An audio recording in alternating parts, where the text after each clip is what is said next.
Hey, what's up you guys? Welcome to today's video. Today we're going to be filming what I made in May. This past month in May, I actually slowed down a lot and I took a little bit of a well-needed break from crocheting. That doesn't mean I stopped crocheting. I think it's good to acknowledge that you can slow down even as a business owner. For me, that forcing myself to create really hinders me and it actually makes my stuff come out a lot worse. Who would have thought? We don't like no creativity. Even though I don't have that much to show you, I'm excited to talk about the stuff that I did make and I'm looking forward to what I'm going to make in June. I've already got some things started and I'm proud of myself for being able to slow down and not always be in go, go, go, go, go mode. With that, let's get into what I made in May. So some of the stuff that I made in May I don't have to show just because it's with all my craft fair stuff and I really didn't feel like digging through all my stuff just to find these few items, but I will talk about them and tell you about them. I made the last bucket hat in the colorway Licorice this past month. The next thing that I made was I made some more strawberry hats. So I finished all of the ones that I made last month and I sold I think one of them. So I have two more left and then this one just needs a stem, so I just kept going with that. I think they're really cute. People really like them. They're very eye-catching. So I'm definitely going to keep making those for the spring and summer, but I think instead of using this acrylic yarn, I'm going to try to find a cotton yarn that is better suited for my hats. I don't typically buy yarn brand new, but when it's for things that are like wearables, I would like them to be nice quality and breathable. So I am going to invest in getting some red cotton yarn to make some more of these strawberry bucket hats. I have also gotten the suggestion that we should do some tomatoes. I definitely think some little tomato hats would be super freaking cute, especially on babies. And I don't know, I just need to do some other fruits. I kind of want to do blueberries, maybe some lemons. I've got a lot of good ideas and I think the fruit hats could be super cute and popular for summertime. It's just, I want to make sure that I have a nice breathable quality material because your head gets hot. That's where all of our heat is released. You know, you could see steam coming off your head in the wintertime, so we want to keep it cozy, but in the summertime we want to be able to breathe. So I do think I'm going to invest in some cotton yarn, or at least a cotton blend yarn for hats from here on out. The next thing that I made this month was I made another flower mirror. This one's a little bit dirty, don't judge that. My cats have been walking all over it because it's just been laying flat on my desk.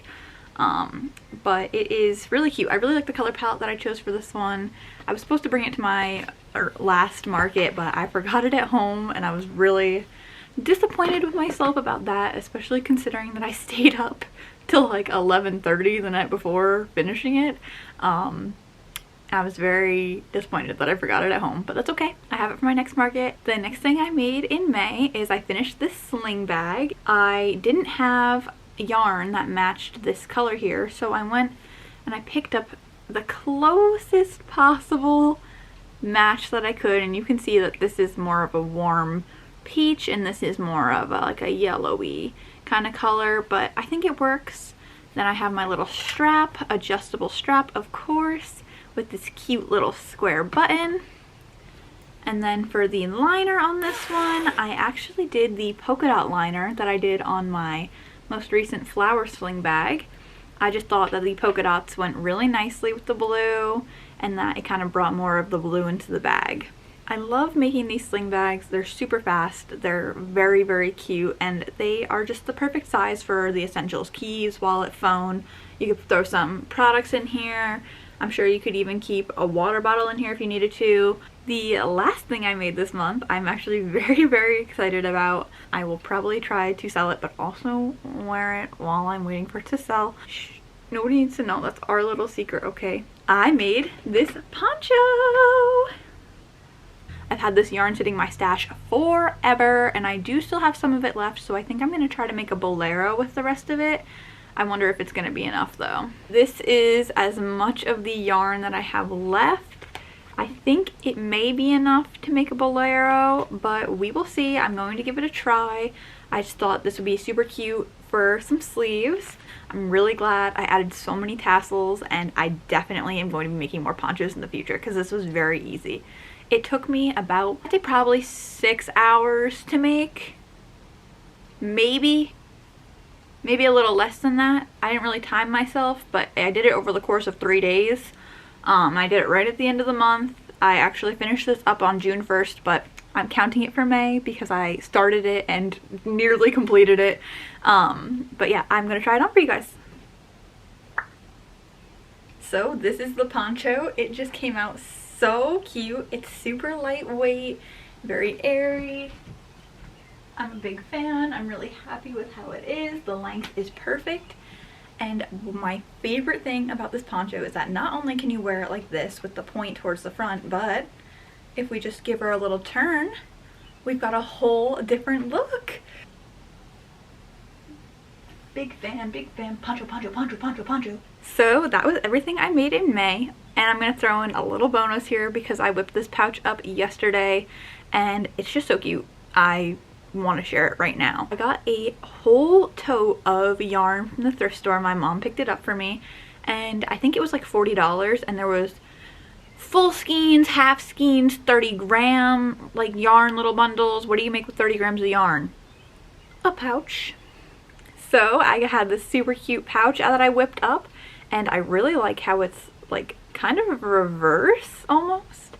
And all that I have to do is add a liner and a zipper, and then we've got a nice little finished pouch. This I'll probably end up selling for about $20. But yeah, so this is technically a June make, but shh, that's our little secret. I just wanted to include it in this video because I'm super excited about it, and I think it's just really fun. I have a lot more itty bitty little yarn chunks like this, so I definitely think I'm going to be making some more scrappy pouches. I like that I held another black yarn with it the whole time. I feel like it helps keep it cohesive and keep it blending nicely together. All that's left to finish this up is to add a liner and a zipper, and then this pouch will be all done. So with that, that is everything I made in May. I know it's not much, but as I said, I kind of took a little step back from making and from creating things. I just was experiencing a little bit of burnout, so I wanted to take a little slow down, relax. Didn't need to fulfill any orders, didn't need to rush to make anything for markets. Now my goal for June is to make some bags. I've already got some bags in mind. I actually picked up some materials for a bag today, so stay tuned to see those in my What I Made in June video. And with that, I hope you enjoyed this video. Thank you so much for tuning in and watching. Let me know what you'd like to see me make in June in the comments below. If you liked this video, make sure you give it a big thumbs up and subscribe so you don't miss out on any videos in the future. And I'll see you next time. Bye!